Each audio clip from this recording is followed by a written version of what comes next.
বাংলার বাসিন্দাদের পরপর এনআরসি নোটিশ, অসম সরকারের বিরুদ্ধে আন্দোলনে তৃণমূল। কোচবিহারে অসম বাংলা সীমানায় কর্মসূচি, রবিবার জোড়াই মোড়ে বিক্ষোভ কর্মসূচি তৃণমূলের।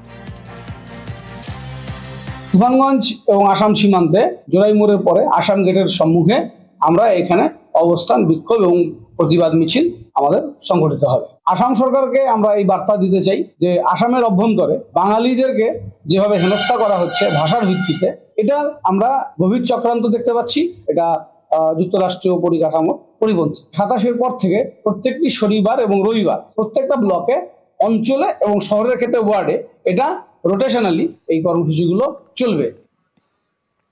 বাংলার বাসিন্দাদের এনআরসি নোটিশ অসমের প্রতিবাদে পথে জেলা তৃণমূল কংগ্রেস। আগামী মঙ্গলবার আলিপুরদুয়ারে জটেশ্বরে মহামিছিল। ফালাকাটা গ্রামীণ ব্লক তৃণমূলের সিদ্ধান্ত, ফালাকাটার অঞ্জলি শীলকে এনআরসি নোটিশ, অসমের অঞ্জলির পাশে থাকার বার্তা তৃণমূল কংগ্রেসের। ডকুমেন্টস আমি কারো হাতে কেন দিব? তাদের যদি দরকার হয় পুলিশের, তিনি আমার বাড়িতে এসে নিজের সামনে এসে জিনিস নিয়ে যাবে। আপনার জন্ম আসামে?